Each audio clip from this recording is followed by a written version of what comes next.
إن الصلاة تنهى عن الفحشاء والمنكر. وقال رسول الله صلى الله عليه وسلم: بين العبد وبين الكفر ترك الصلاة. صدق الله العظيم. کہ غنیمت سمجھ زندگی کی بہار، غنیمت سمجھ زندگی کی بہار کہ آنا نہ ہوگا یہاں بار بار. غنیمت سمجھ زندگی کی بہار کہ آنا نہ ہوگا یہاں بار بار. اور تیری کرنی کے ملیں گے تجھ کو پھل، تیری کرنی کے ملیں گے تجھ کو پھل. آج جو ہوئے گا وہ کاٹے گا کل. وہ سجدہ روح زمیں جس سے کانپ جاتی تھی، وہ سجدہ روح زمیں جس سے کانپ جاتی تھی، اسی کو آج ترستے ہی بزرگوں کا. محترم بزرگوں، دینی بھائیوں، پیارے نوجوانوں، اللہ رب العزت نے اس امت مسلمہ پر اور حضرت محمد مصطفیٰ صلی اللہ علیہ وسلم کو بے بہا نعمتوں سے نوازا، بہت سی نعمتوں سے نوازا اور ہمیشہ خوفوں سے سرفراز کرتا. ان نعمتوں میں سب سے اعلیٰ اور اعلیٰ نماز کا تحفہ. اس تحفے کی فضیلت روز روشن کی طرح ہے. اللہ رب العزت نے حج کو فرش پر نازل فرمایا، روزہ فرش پر نازل فرمایا، زکات کو فرش پر نازل فرمایا.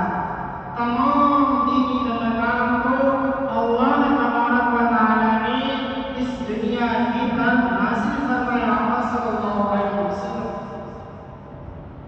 لیکن جب نماز کی باری آئی تو رب کائنات نے اپنے پیارے محبوب محسن انسانی صلی اللہ علیہ وسلم کو فرمایا کہ ہم آپ کو ایک قیمتی تحفہ دینے والے ہیں.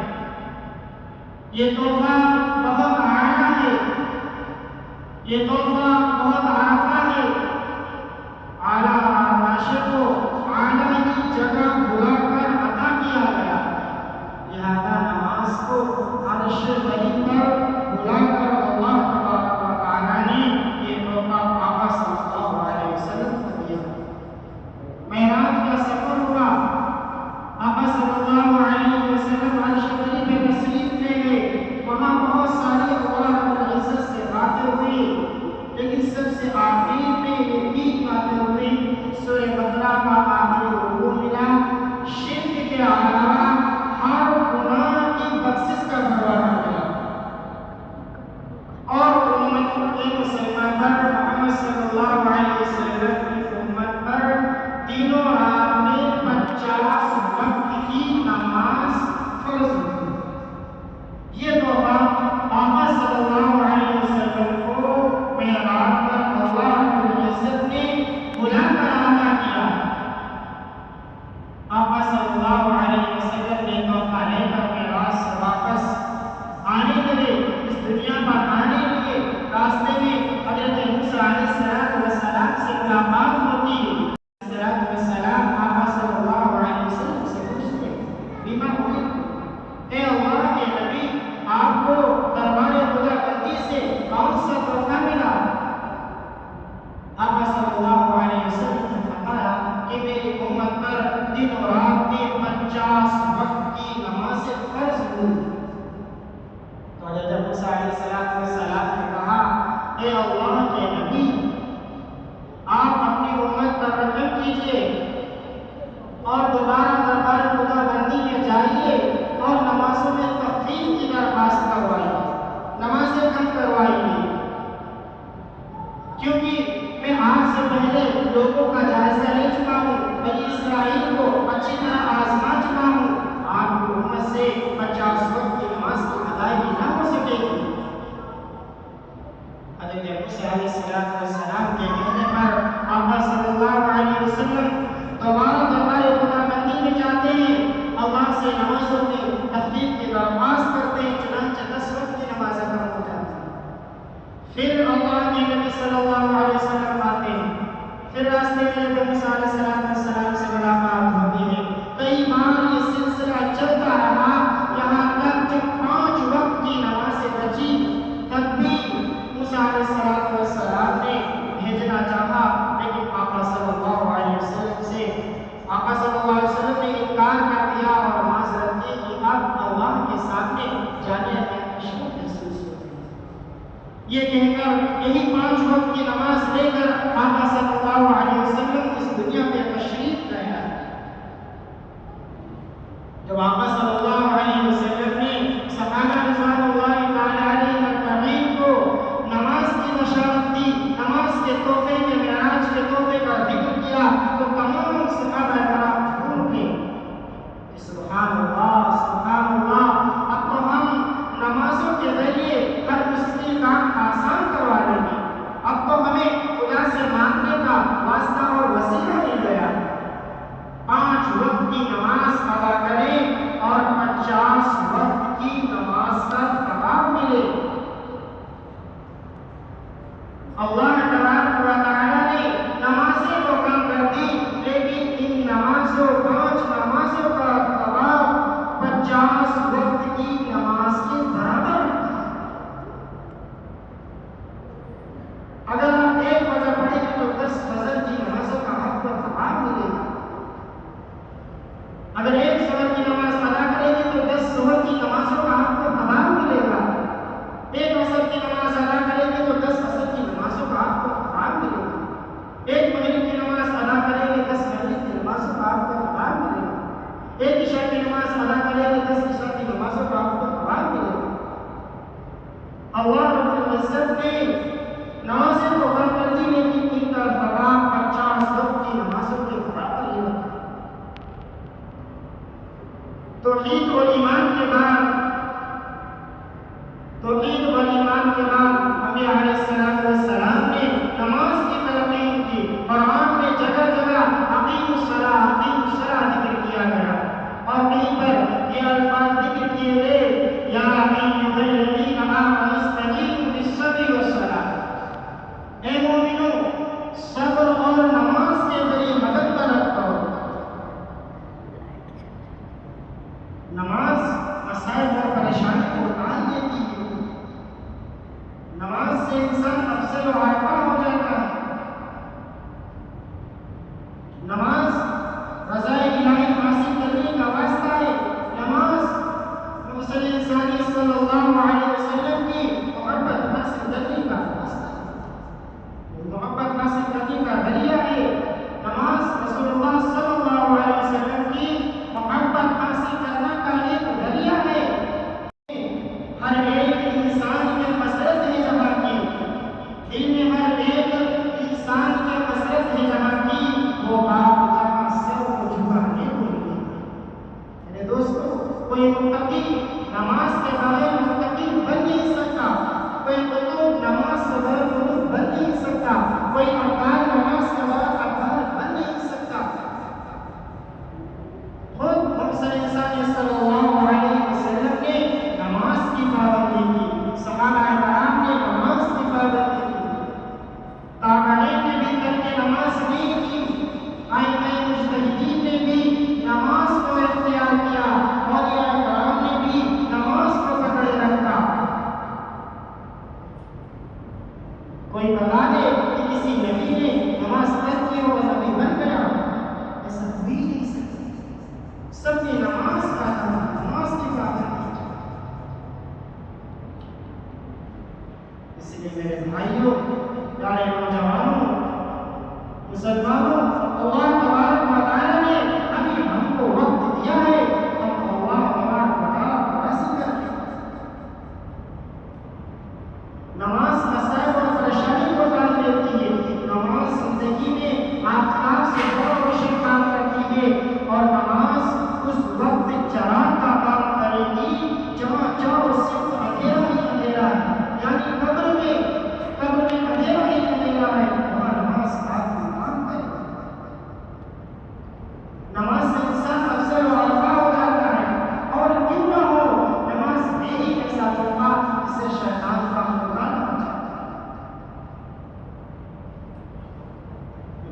سے حوالے کے بعد نہیں دیتا، مشکات شریف اٹھا کر صفحہ نمبر 58 پر دیکھو، حضرت جابر رضی اللہ تعالیٰ عنہ فرماتے ہیں کہ رسول اللہ صلی اللہ علیہ وسلم نے ارشاد فرمایا بین العبد و بین الکفر ترک الصلاۃ، بندے اور کفر کے درمیان صرف اور صرف نماز کو ترک کرنا۔ اور رسول اللہ صلی اللہ علیہ وسلم نے ارشاد فرمایا من ترک الصلاۃ متعمدا فقد کفر، کہ جس نے بھی جان بوجھ کر نماز کو ترک کیا، نماز کو چھوڑ دیا، نماز کو بھلا دیا، گویا اس نے کفر کیا۔ مشکات شریف کی روایت ہے، آقا صلی اللہ علیہ وسلم کے آگے پھر حدیث ہے قرۃ العین فی الصلاۃ، نماز اس انسانیت صلی اللہ علیہ وسلم کی آنکھوں کی ٹھنڈک ہے۔ جب بندہ نماز ادا کرتا ہے تو آقا صلی اللہ علیہ وسلم کی آنکھوں کو ٹھنڈک پہنچتی ہے، اور جب بندہ نماز نہیں ادا کرتا تو آقا صلی اللہ علیہ وسلم کو آنکھوں کو تکلیف ہوتی ہے۔ ہم کس کو تکلیف پہنچا رہے ہیں نماز چھوڑ کر؟ ہمیں خبر ہے ہم کس کو تکلیف پہنچا رہے ہیں، ہمیں گمان ہے۔ سرور کائنات صلی اللہ علیہ وسلم کو تکلیف پہنچا رہے ہیں، جس کے بارے میں قرآن نے اعلان کر دیا کہ اگر اللہ رب العزت کو محمد مصطفیٰ صلی اللہ علیہ وسلم کو اس دنیا میں مبعوث نہ کرنا ہوتا، اس دنیا میں بھیجنا نہ ہوتا، تو اللہ رب العزت قرآن میں اعلان کرتا ہے کہ زمین نہ بناتا، آسمان نہ بناتا، چاند نہ بناتا، سورج نہ بناتا، الورس کی دنیا ہی نہ بناتا، اگر محمد مصطفیٰ صلی اللہ علیہ وسلم کو اس دنیا میں بھیجنا نہ ہوتا، اللہ رب العزت یہ کچھ بھی نہ بناتا، اور ہم نماز چھوڑ کر، نماز کو بھلا کر، نماز کو ترک کر سرور کائنات صلی اللہ علیہ وسلم کی آنکھوں کو تکلیف پہنچا رہے ہیں۔ جس نے بھی آقا صلی اللہ علیہ وسلم کی آنکھوں کو تکلیف پہنچائی، اس کی دنیا اور آخرت دونوں برباد۔ محترم بزرگوں، میری بھائیوں، پیارے نوجوانوں، جب بندہ نماز کو ادا کرتا ہے تو حق تعالیٰ شان ہو تمام انوار و برکات کے ساتھ اس کی طرف متوجہ ہو جاتا ہے، وہ بندہ رحمت خداوندی کا محور بن جاتا ہے۔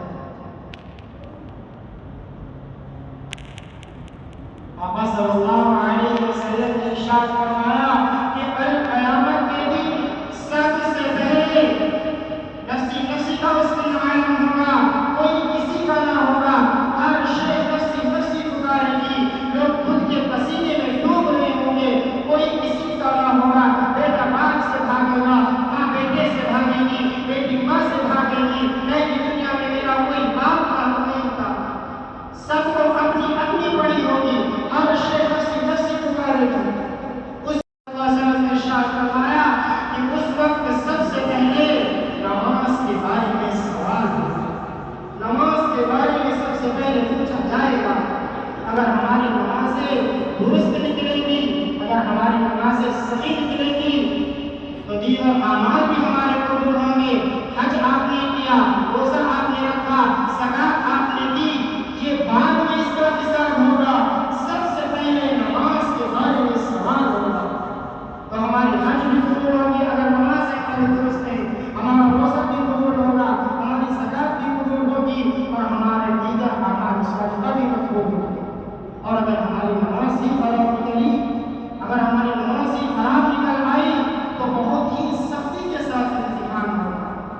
اللہ رب العزت ہم سب کا قیامت میں، کل قیامت کے دن ہم سب کا امتحان آسان فرمائے۔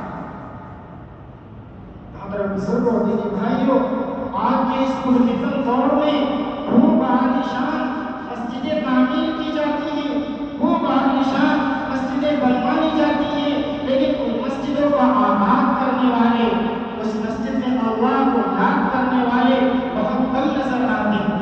بعض جگہ عالیشان مسجدیں ویران اور قبرستان نظر آتے ہیں۔